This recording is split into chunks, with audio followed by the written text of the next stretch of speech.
So, hi everyone! So, wala akong pasok today and today is Friday. Naka-ready na ako kasi si Kira nasa school na. So, today maglilinis tayo ng carpet sa kwarto namin at saka sa kwarto ni Kira. Yun lang naman yung carpet dito. So, nilagyan ko na siya. Katatapos ko lang kumain ng tinapay. So, nilagyan ko na siya ng solution dito kanina. Tapos, lagyan ko na lang siya ng mainit na tubig. Tapos, dito yung after. Yeah, so hiniram ko lang to kila mother-in-law.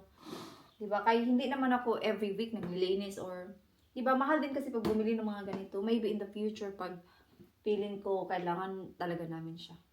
O diba?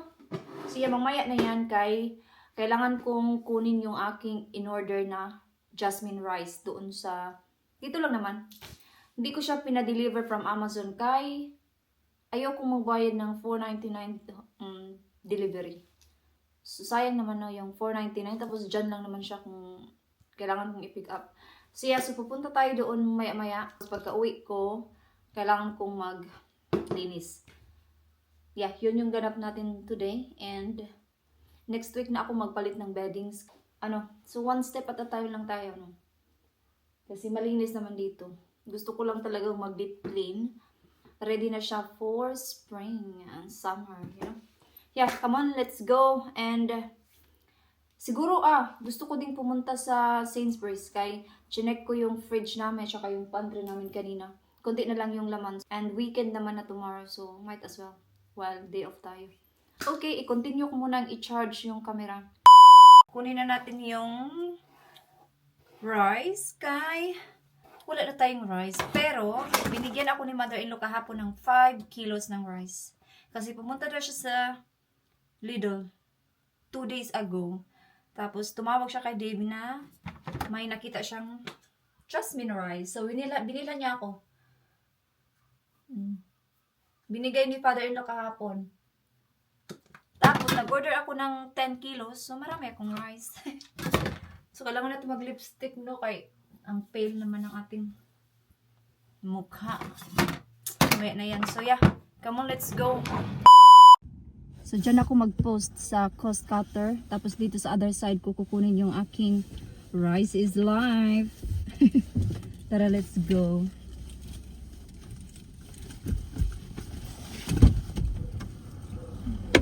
Kunin ko muna yung cellphone ha. Kaya kailangan ko yung QR code.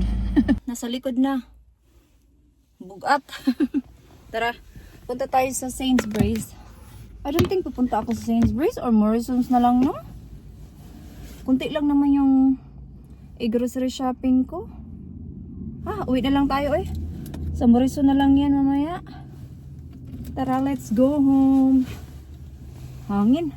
So, na-post ko na yung aking vintage na kailangan kong i-post today. So, wala na akong gagawin. Maglinis na lang tayo ng bahay. Tapos, magluto tayo ng munggo for lunch. Tapos, magprito ng tuyo. Yun yung ating ganap for today. So yeah. So ito lang. Buti na lang hindi ako naglakad. Bala ko pa naman sana maglakad. Ang bigat ko. Naglakad ako siguro mga 20 minutes kung lakarin kahit 10 minutes lang.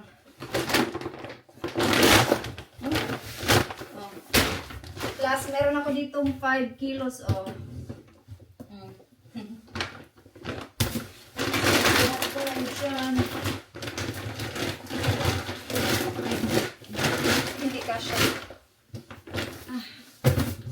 Dito na lang yan sa kabila.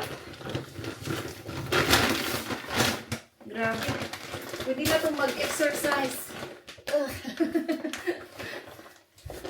Ay, tabugat. So, nabili ko to ng $13.75. Normally sa Sainsbury's, pag naka-sale, 8 pounds lang to. Pero wala kasi doon sa Sainsbury's nung pumunta kami ni Dave. And alam niyo naman, Pilipino tayo. Hindi pwedeng walang kanin. Okay. Wait lang ha, ibutang ko muna. Ibutang. Diyan muna kayo kay bugat.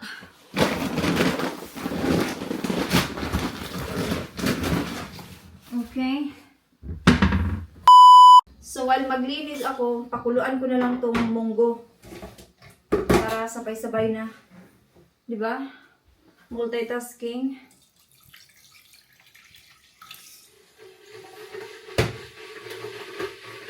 Yung mata ko namula na parang umiyak. Kasi sinipon ako. So yeah, siguro nakuha ko to sa manager ko kasi ano siya, nung last week, meron siyang cold. So parang ako ngayon yung nagka-cold. So yeah, mag-vacuum muna tayo dito. Tapos doon sa kwarto namin para mamaya pag nag-shampoo na, wala na masyadong ano ba, alikabok.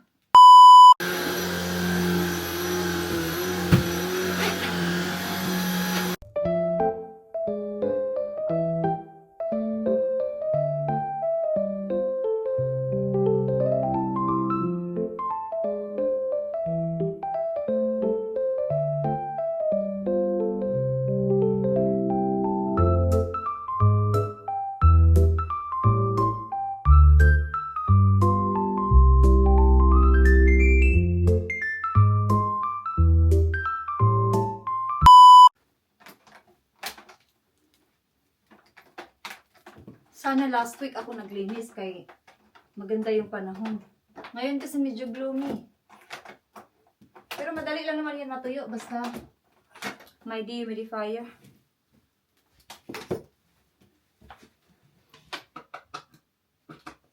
Okay. Paano to? Release the handle. Okay. Okay.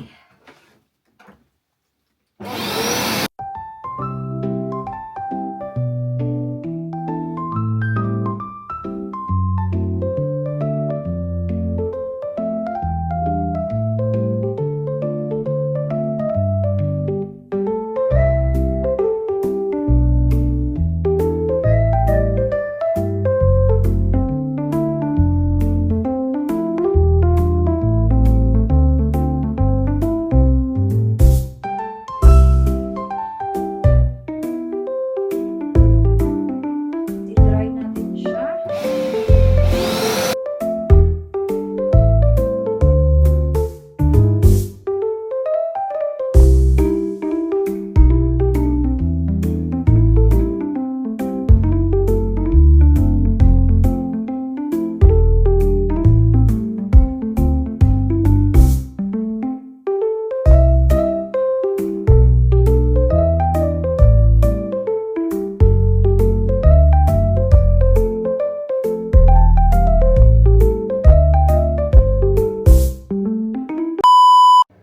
Tapos na, so i-on natin ng mga 2 hours.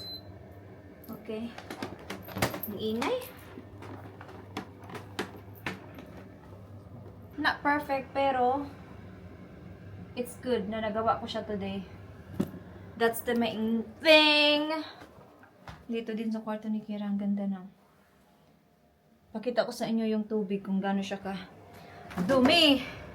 In fairness, hindi siya ganun ka black. Ibig sabihin, malinis na talaga yung ating kwarto, no? So, magluto na tayo ng munggo. Medyo hindi talaga okay yung pakiramdam ko ba. Yung mata ko, makati. Kaya mapula siya, oh. Hindi nyo makita. Basta pula siya. Inaantok ako. Maaga naman ako natulog. So, magluto ako ng munggo tapos mag-relax talaga ako today. Wala na akong gagawin. Tapos na kasi ako naglinis kanina. Bago pa si Kira pumasok sa school. So, nakapaglinis-linis na ako. Na din ako, nakapag-vacuum.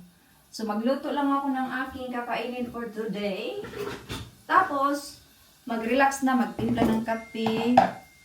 And all that. Kasi next week after na. Walang pasok. Next week, lang ako, Wednesday lang ako dun sa work ko na bago. Tapos, twice ako sa fish and chips. Thursday and Saturday. Okay lang ako mag-work ng Saturday kaya wala namang work sa pag weekend. Pero doon sa aking bagong work, every other Saturday kami.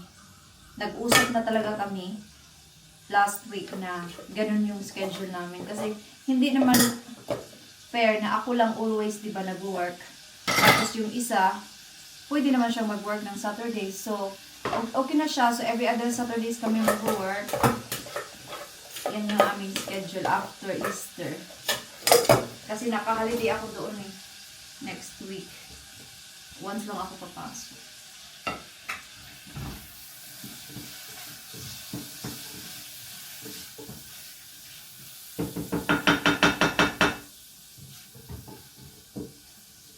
Okay.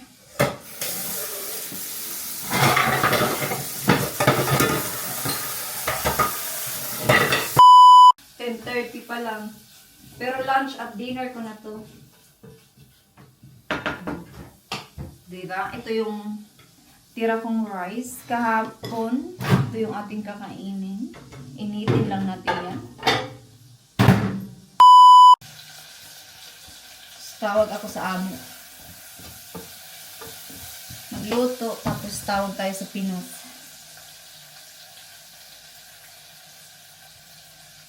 Okay.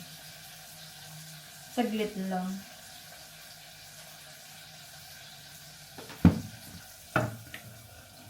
Imbis nag-shower tayo, mga moy, ginisa tayo nito. Hala, wala siyang subak. Sa subak ba? Okay lang naman, walang ganun. Nakalimutan ko. Okay lang yan, gisa lang, walang ano-ano. Magluto na lang ako ng tuyo. Pwede naman, ilas na lang yung prawns. So, tapos na guys. Napagod ako. So, it's time to chill. So, napagod ang person. At least may nagawa ako ng half day. Nakapaglinis. So, pag kauwi ni Kira, mag-una ko ng washing. Mga decolor na damit. Tapos, next week, mag-wash ako ng mga puti. Yun yung aking gagawin next week. So, yeah. Ito lang yung aking ganap for today kasi palubat na. So, yeah. So, thank you so much for watching this vlog. And I hope to see you guys in my next one. Gusto ko pa sanang mag-vlog mamaya pero empty na siya. Pa-empty na. 10% na lang. So, yeah. Ganun din naman yung aking gagawin mamaya. Magluto. Ganun pa din. So, yeah. Thank you. Bye-bye.